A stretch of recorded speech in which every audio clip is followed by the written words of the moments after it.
Hello everyone, welcome back to this channel. In this video, I will show you the easy and clear steps on how to turn off themed memories in Google Photos on computer. So how to turn off themed memories in Google Photos on computer. Make sure you keep watching this video until the end. Let's get started right away.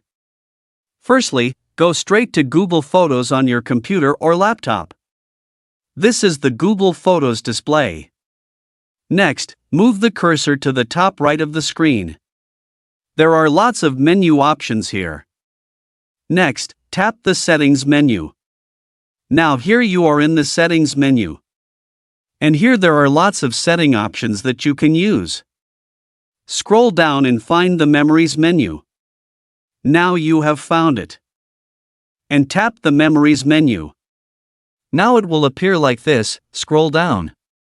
And tap here to turn off themed memories.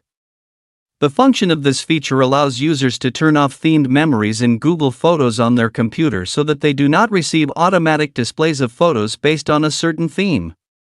So that's it, the tutorial how to turn off themed memories in Google Photos on computer. Thank you for watching. I hope this video is useful. See you in the next video.